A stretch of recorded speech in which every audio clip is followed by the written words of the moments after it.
성도 여러분, 지성전 성도 여러분, 전 세계 인터넷을 통해 예배드리는 모든 성도 여러분, GCN 시청자 여러분, 창세기 강의 39번째 시간입니다. 이 시간에는 창조 다섯째 날의 역사를 말씀드리겠습니다. 전지전능하신 하나님의 창조 역사를 여러분은 어떤 마음으로 듣고 계신지요? 이 세상에서도 다 큰 어른과 어린아이는 지식이나 지혜가 크게 차이 납니다.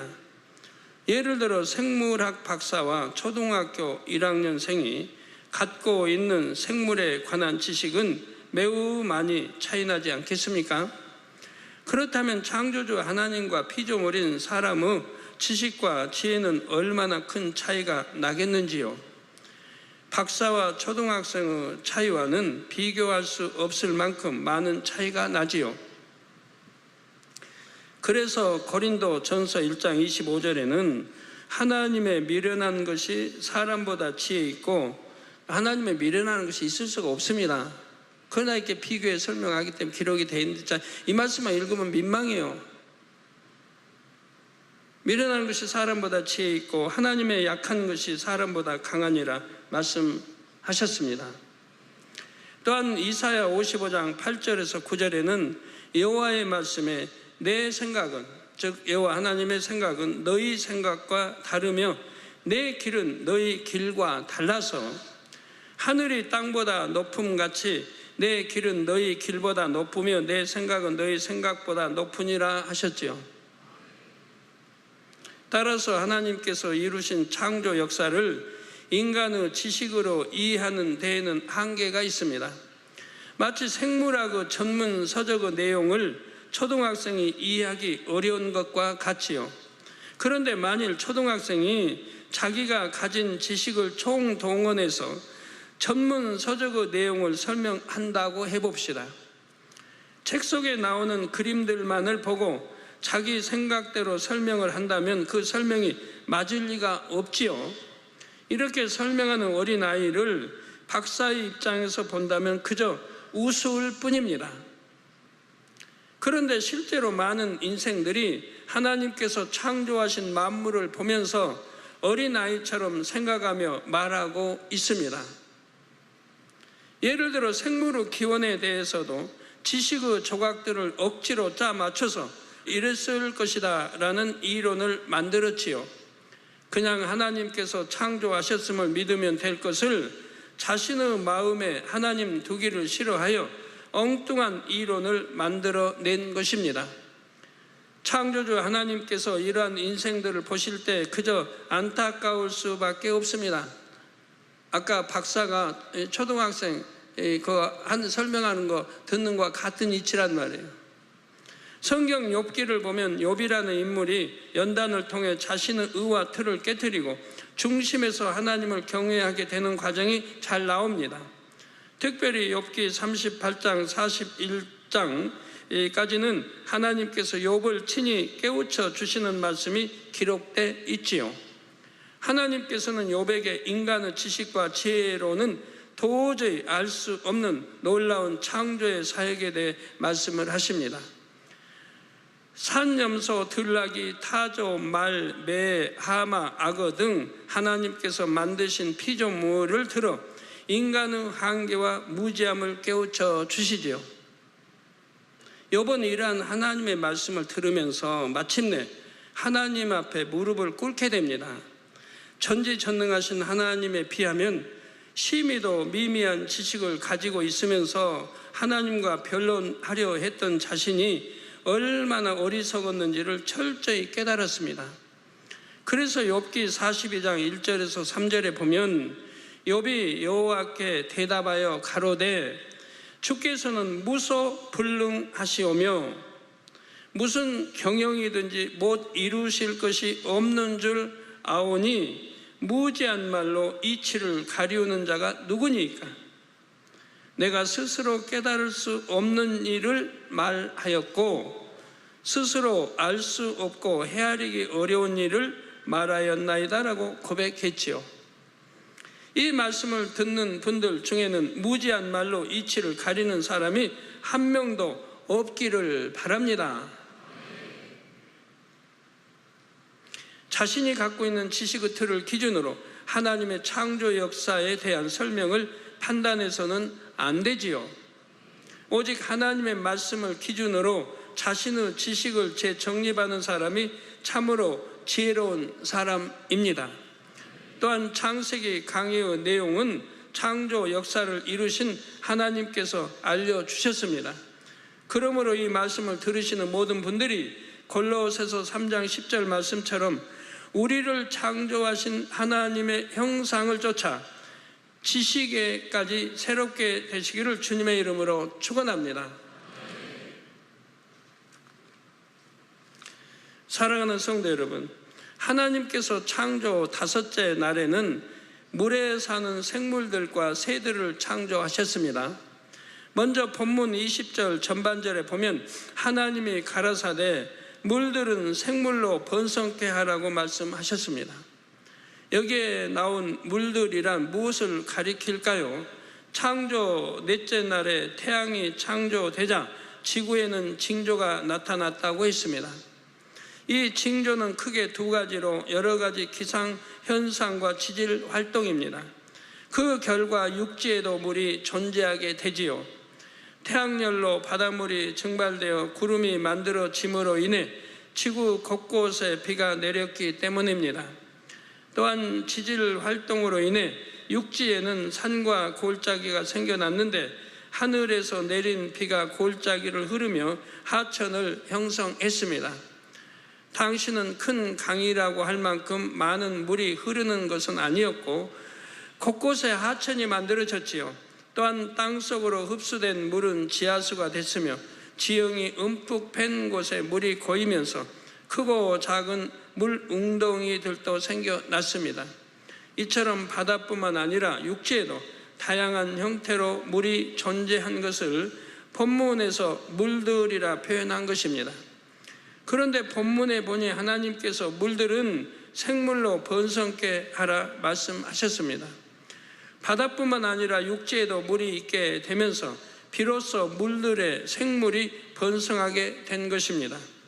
시편 104편 10절에서 13절에도 보면 여호와께서 샘으로 골짜기에서 솟아나게 하시고 산 사이에 흐르게 하사 들의 각 짐승에게 마시우시니 들나귀들도 해갈하며 공중의 새들이 그 가에서 깃들이며 나뭇가지 사이에서 소리를 바라는도다.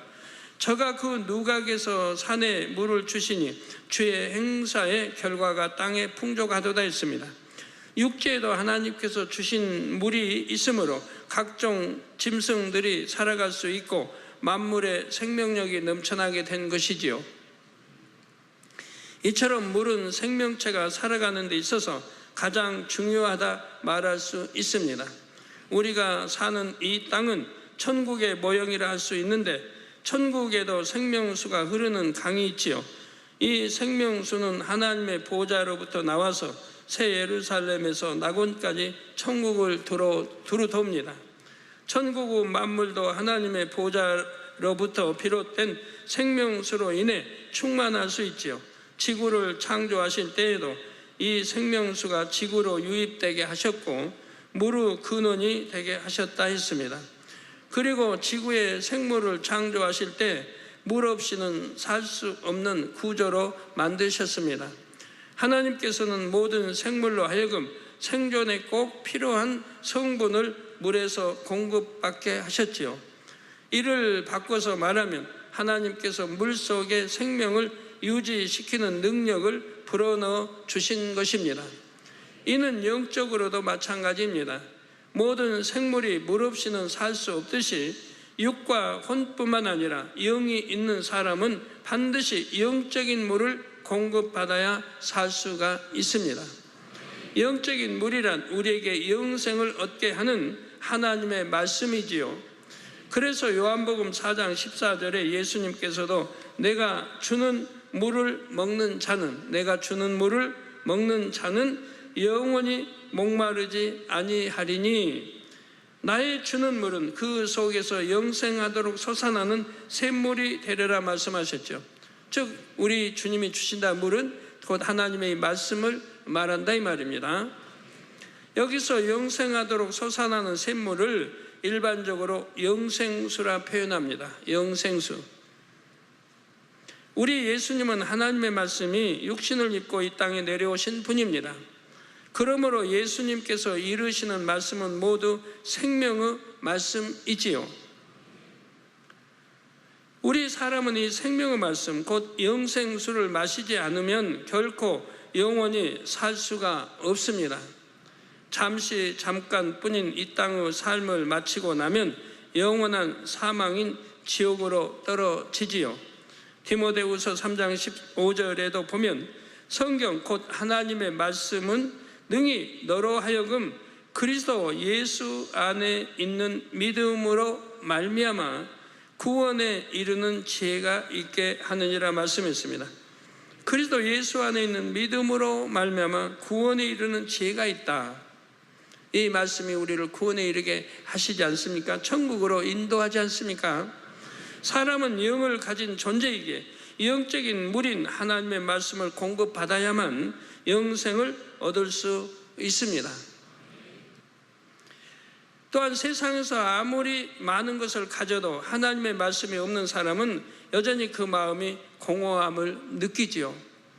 세상에서 가장 높은 지위에 오른다 해도 그 마음에 하나님의 말씀이 없는 사람은 여전히 마음이 허전합니다.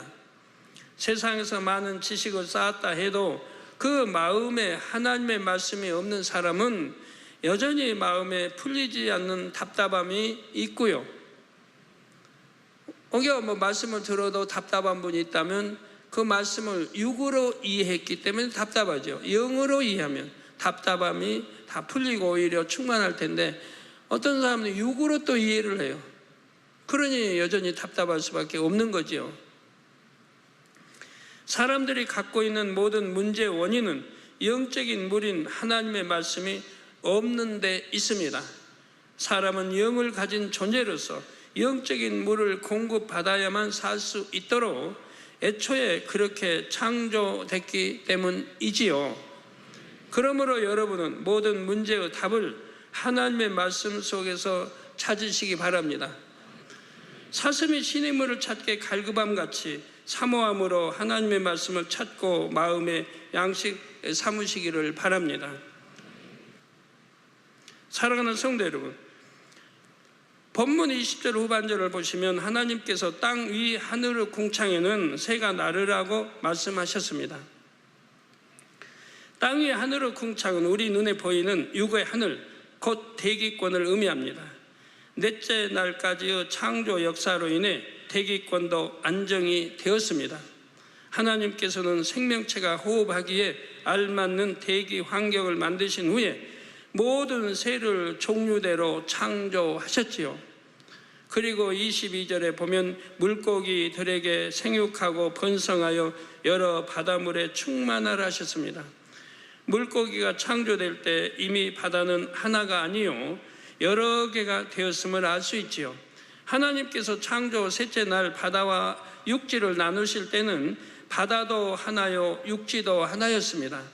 바다는 북극을 중심으로 형성되었고 육지는 남극을 중심으로 하나로 연결되어 있었지요. 그런데 넷째 날 해, 달, 별들이 창조된 후 지구가 스스로 운행하면서 징조가 나타나기 시작했다 했지요. 그리고 하나였던 지구의 육지는 해와 달 사이의 복합적인 힘의 작용으로 인해 여러 개로 쪼개지고 나누어지기 시작했습니다. 그런데 창조 다섯째 날에 이미 바다가 여러 개가 된 것입니다. 바다가 여럿이 되려면 육지가 먼저 여러 개로 나뉘어야 하지요. 그런데 이러한 역사가 창조 넷째 날부터 다섯째 날 사이 짧은 시간에 이루어졌다는 사실입니다. 하나였던 육지가 여러 개로 분리됐고 이 어떤 곳은 아예 육지에서 떨어져 나와서 큰 섬이 되기도 했습니다. 이로 인해 바다도 여러 개가 되었지요. 과학자들은 이 역사가 수천만 년에 걸쳐 이루어졌다고 말합니다. 그런데 하나님께서는 창조 넷째 날부터 다섯째 날 사이에 이 과정의 많은 부분이 진행됐다고 하셨습니다. 근본의 빛으로 둘린 영의 공간 안에서 영의 시간의 흐름을 타면 얼마든지 짧은 시간에도 가능한 일이죠. 여러분 이제 영의 세계를 손으로 만진 바로 이렇게 밝게 알기 때문에 여러분은 그냥 믿고 아멘하고 이해가 되십니다. 그러나 그러지 못한 분들은 생각이 있고 지식이 있기 때문에 이 생각과 지식에 맞지 않기 때문에 아멘 할 수가 없고 뭐 갸우뚱갸우뚱 할 수밖에 없죠. 믿으려고 믿기엔 참 그렇죠. 안 믿으면 편하겠고. 그러나 여러분들은 믿기 때문에 아멘하고 믿기 때문에 얼마나 많은 참 생각으로 이해 안 되는 그런 기사표적 권능을 늘 보십니까? 앞으로도 수없이 목도에 갈 텐데요. 늘 보시잖아요. 그런데 창조 다섯째 날의 육지와 바다의 모양이 지금과 똑같았던 것은 아닙니다. 다만 지금처럼 5대양 6대주를 이루는 기본적인 틀이 마련되었지요. 하나님께서는 6일 창조 역사 동안에 인생들에게 가장 좋은 환경이 조성되도록 기본적인 틀은 정하셨습니다. 그 기본적인 틀은 오랜 세월 동안 조금씩 눈에 띄지 않게 변형되어서 지금의 모습이 되었지요. 그로 인해 생물들은 크게 영향을 받지 않은 것입니다. 여러분들이 그 영의 공간 이런 거를 이해하면 다 지금 설명한 이런 것도 어떻게 하루 사이에 4일, 5일 사이에 하루 사이에 이렇게 이루어지는가? 하지만 영의 공간 이동을 이해하면 뭐 아무것도 아닌 거예요. 하나님 편에서는 아무것도 아닌 거예요.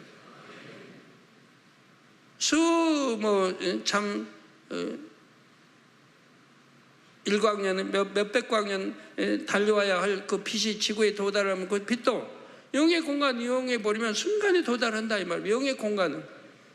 그러니까 영의 공간 전에 제가 말씀 다 옛날부터 하지 않았습니까? 영의 공간은 시간의 흐름이 빠르기도 하고 느리기도 하고 그리고 정지하기도 하고 영의 공간은 이런다 이 말이에요. 빠르게 해버리면 순간이고. 자, 만일 이미 창조 역사가 다 마쳐진 후에 대륙이 갈라지거나 크게 이동한다면 그 속에 살고 있던 생물들은 어떻게 되겠습니까? 급속한 환경의 변화로 인해 살아가기 힘들지요. 예를 들어 펭귄은 주로 추운 극지방에 삽니다. 또한 원숭이는 대부분의 적도에 가까운 열대 지역에서 살지요. 이처럼 각 동물들에게는 살기에 적합한 기후가 있는 것입니다. 바다에 사는 물고기도 마찬가지지요. 바닷물의 온도에 따라 많이 잡히는 이 어종이 다른 것만 봐도 알 수가 있습니다. 그러니까 명태,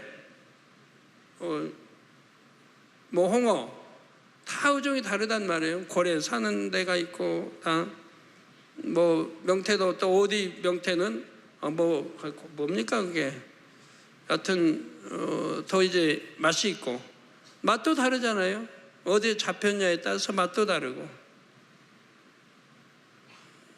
전 세상 이게 단어가 안 쓰니까 이 얼른 안 떠올라와서 그러네. 무슨 명태? 명태라고 하나? 뭐라고 그러죠? 예? 황태? 황태 말고 어떤 조기, 그럼 조기인가? 굴비? 예, 어디 굴비가 제일 맛있다고요? 영광굴비. 그래, 굴비도 영광굴비 하면 비싸고 맛있잖아요. 확실히 맛이 달라요, 영광굴비는. 그 영광에서 잡았다고 그건 맛이 다르고 또 다른데 그런 것도 그렇고 어종도 그렇고 영광에 잡히는 굴비가 저 속초에서도 잡히나요? 속초.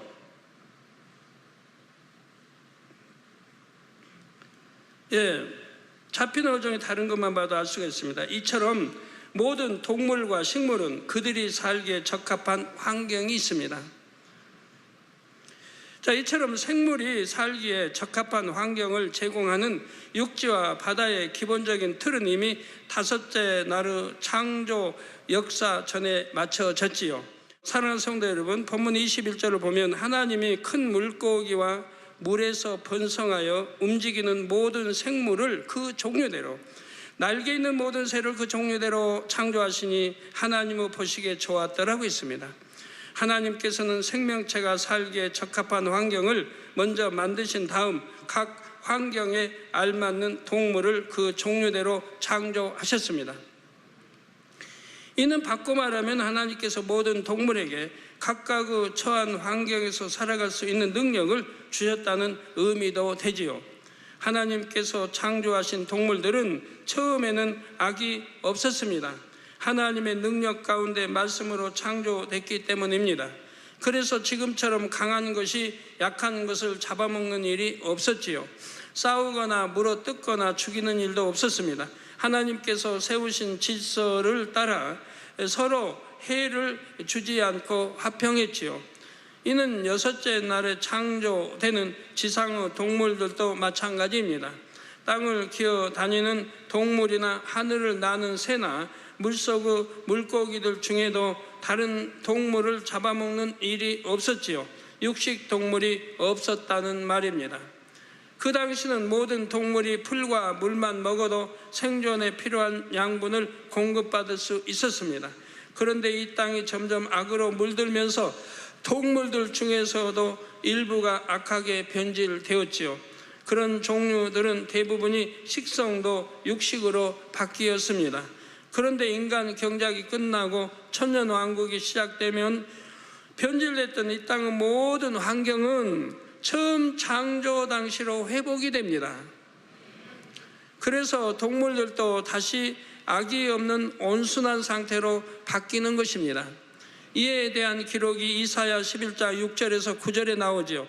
그때 이리가 어린 양과 함께 거하며 표범이 어린 염소와 함께 누우며 송아지와 어린 사자와 살찐 짐승이 함께 있어 어린 아이에게 끌리며 염소와 곰이 함께 먹으며 그것들의 새끼가 함께 엎드리며 사자가 소처럼 풀을 먹을 것이며, 그러니까 육식동물이 아닌 이제 이렇게 육식이 이런 거 잡아먹는 게 아닌 이제 온유하게 표현해 버리니까 풀을 먹고 또 살게 역사해 주셨다면 풀을 먹고, 그래서 이제 풀을 뜯어 먹게 된다 이 말이에요. 사자가 소처럼 풀을 먹을 것이며 젖 먹는 아이가 독사의 구멍에서 장난하며 젖된 어린아이가 독사의 굴에 손을 넣을 것이라. 나의 거룩한 산 모든 곳에서 해됨도 없고 상함도 없을 것이니 이는 물이 바다를 덮음같이 여호와를 아는 지식이 세상에 충만할 것임이니라고 했습니다. 이 말씀은 천년왕국에 대한 것이지만 하나님께서 처음 동물을 창조하셨을 때도 이와 같은 모습이었지요. 하나님께서 처음 지구를 만드셨을 때는 이처럼 악이 없었기에 참으로 평화롭고 아름다운 세상이었습니다.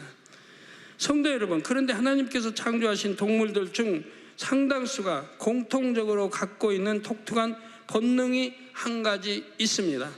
그것은 귀소 본능이라는 것입니다. 귀소 본능. 귀소 본능이란 동물이 자신의 서식 장소나 산란, 육아를 하던 곳에서 멀리 떨어져 있는 경우 다시 그곳으로 되돌아오는 성질입니다. 예를 들어 예전에 시골에 있는 집에서 보면 봄이면 제비들이 찾아와서 집을 짓고 알을 낳아 새끼가 자라면 떠나갔지요. 그런데 다음 해에 보면 지난해 그 집에서 태어났던 제비가 다시 돌아오는 것입니다. 제비는 우리나라에서 여름을 보내는 철새로 가을이 되면 따뜻한 남쪽으로 떠나지요. 반대로 기러기와 같은 겨울철 새는 우리나라에서 겨울을 보내다가 봄이 되면 북쪽으로 떠납니다. 한편 이 철새를 가지고 이런 실험을 해보았다고 합니다. 철새의 알을 인위적으로 어미새에게서 수백 킬로미터 떨어진 곳으로 옮겨 놓았지요. 그런데 이 알에서 부화된 철새도 때가 되자 동일하게 같은 방향으로 날아갔다는 것입니다. 이로써 철새들은 이동 경로를 어른에게 배우는 것이 아니라 본능적으로 알고 있음을 확인할 수 있었지요. 물고기에도 귀소 본능을 가진 종류가 여럿 있는데 그 대표적인 예로 연어를 들 수가 있습니다. 연어는 일반적으로 강에서 부화한 치어가 바다로 내려가서 성장한 다음 원래 있던 강으로 되돌아오는 습성이 있습니다.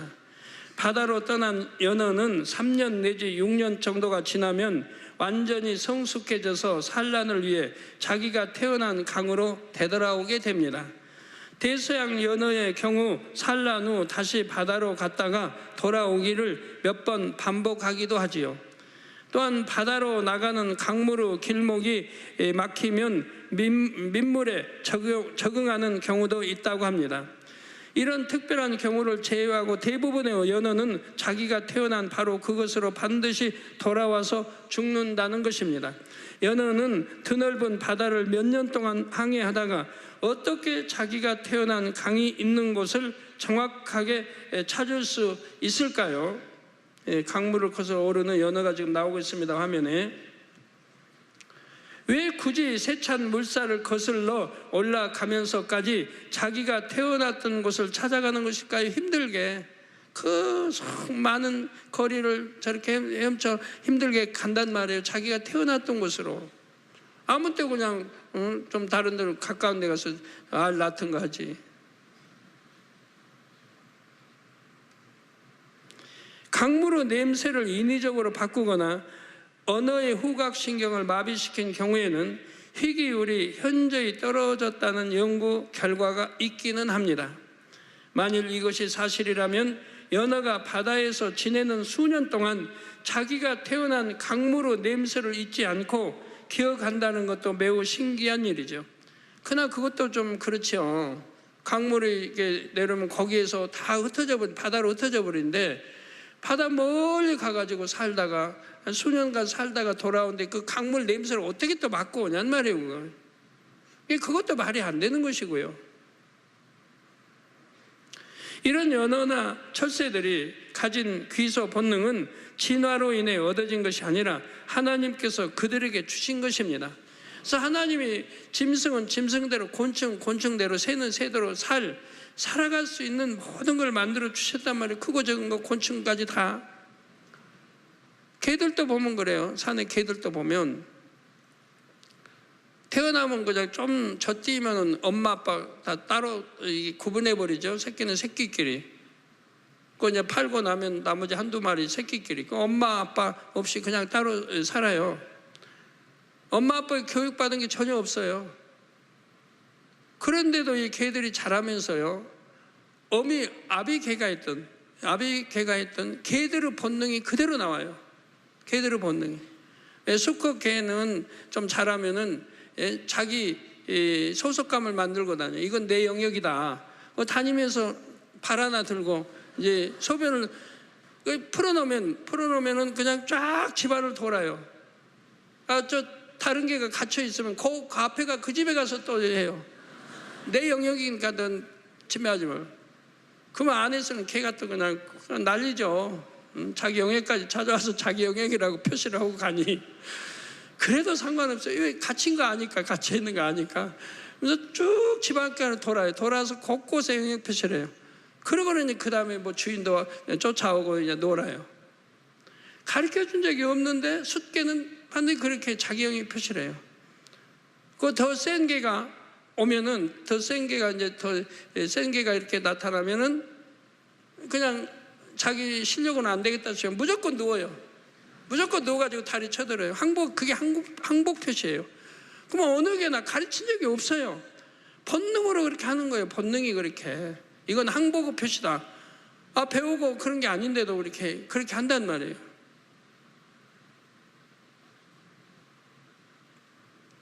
그 외에도 참 많은 그런 거 보면 뭐 언어가 있어 가르치고 배운 거 아니어도 또 엄마 아빠 밑에서 이렇게 성장해서 엄마 아빠가 언제 가르쳐 준 거 아니어도 그냥 따로 뛰어서 키웠는데도 성장하면서 자연적으로 그런 본능 속에 나오더라 이 말이에요. 자, 그런데 하나님께서는 우리 사람에게도 영적인 귀소 본능을 주셨습니다. 하나님께서 모든 사람에게 심어주신 생명의 씨로 인해 사람에게는 영원한 것을 사모하는 마음이 있지요. 생명의 씨는 하나님의 근본의 빛을 조금 떼어 주신 것이므로 생명의 씨는 하나님을 찾고자 하며 천국을 그리워합니다. 이 생명의 씨가 깨어나 성령의 인도를 받으면 연어처럼 정확하게 본향을 찾아갈 수가 있습니다. 그러나 생명의 씨가 깨어나지 않는 영혼은 원수마귀 사단의 주관을 받아 결국 지옥으로 가게 되지요. 히브리서 11장 16절에 보면 저희가 이제는 더 나은 본향을 사모하니 곧 하늘에 있는 것이라. 그러므로 하나님이 저희 하나님이라 일컬음 받으심을 부끄러워 아니하시고 저희를 위하여 한 성을 예비하셨느니라 했습니다.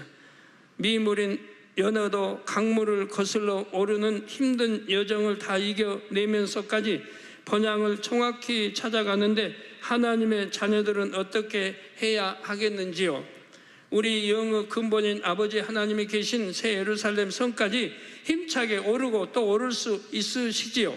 스스로 포기하지 않으며 성령의 인도하심만 받아가면 누구나 새 예루살렘 성까지 갈 수가 있습니다. 성령이 새 예루살렘에 천국에 또 더 좋은 새 예루살렘에 갈 수 있도록 이끄신다 이 말이에요. 순종만 하면 된다 이 말이에요. 성령이 역사한 대로 순종만 하면 가는 거예요. 근데 순종하지 않기 때문에 더디고 또 못 갈 수도 있는 것이고요. 그나마 거역하면 지옥으로 가게 되는 것이고요. 강물을 힘차게 거슬러 올라가는 연어처럼 모든 성도님들이 영의 흐름을 타고 아버지 하나님이 계신 곳까지 기쁘고 행복하게 갈 수 있기를 주님의 이름으로 축원합니다. 성도 여러분, 하나님께서도 우리 참 인생들에게 자기 본향으로 이렇게 찾아올 수 있도록 다 섭리해 놓으셨다 이 말이에요. 생명의 씨를 통해서 항상 본향을 생각하게 했어요. 하늘을 쳐다보게 하고 내세가 있겠다, 창조주 신이 계시겠다, 이런 건 어려서부터 누가 가르치지 않아도 내 마음속에서 있는 것이라 이 말이에요. 그리고 이제 때가 되면 본향을 찾아갈 수 있도록, 아까 연어가 때가 되면 자기 태어난 곳으로 찾아가서 알을 낳고 후손을 이어주고 죽듯이 우리 사람도 때가 되면 천국으로 인도하기 위해서 우리 참 주님을, 구세주 예수님을 섭리하셨던 것이고, 또 성령을 주셔서 성령의 인도를 받아서 천국으로 아버지 원래 본향으로 올 수 있도록 이렇게 역사를 해 놓으셨다 이 말이에요. 그런데 우리가 그거를 거부하는 거죠. 가리키고, 그리고 또 이렇게 다 가리켜 나가는데 순종만 하면 역사를 받아서 천국 아니면 더 좋은 새 예루살렘에 들어갈 수 있는데, 우리 인간이 악함으로 거부한다. 이 악을 원수마귀가 심어줬다 이 말이에요. 그 원수마귀 조정을 받고 사단의 조정을 받으면서 이걸 거부해 나간다 이 말이에요. 그러니까 죄인 줄 알면서 죄를 짓고 이래서는 안 된 줄 알면서 행한다 이 말이에요. 거부해 나가기 때문에 하나님이 원하시는 귀소 본능이에요. 우리는 당연히 천국으로 가야 하고 또 천국으로 오도록 성령을 보내주셔서 우리를 인도해 가시는데도 우리가 거부하고 불순종해서 원수마귀 사단의 조정을 받아서 그 지옥으로 이렇게 가게 되는 것이라 이 말이에요. 하나님 말씀은 정확하다 이 말입니다. 말씀대로인 것이라 이 말이에요. 우리가 거부하기 때문에 귀소 본능처럼 우리 천국으로 올 수 있도록 하나님이 역사해 주셨는데 그걸 거부하기 때문에 내가 임의대로 내 좋다고 다른 길로 가기 때문에 천국을 가지 못하는 거죠. 순종만 하면 다 가게 돼 있고, 더군다나 오직 그냥 아멘 네 하고 순종하면 제일 좋은 천국 새 예루살렘에도 갈 수 있는 것이라 이 말이에요. 이런 원리들을 우리가 잘 깨우쳐야 됩니다. 이런 원리들을, 영의 원리들을 잘 깨우쳐야 돼요. 결론을 말씀드립니다.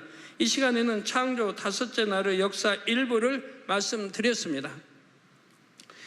넷째 날까지 창조 역사를 통해 대기와 물이 생명체에게 좋은 환경으로 정리가 되자 하나님께서 다섯째 날에는 공중의 새와 물의 물고기를 창조하셨지요.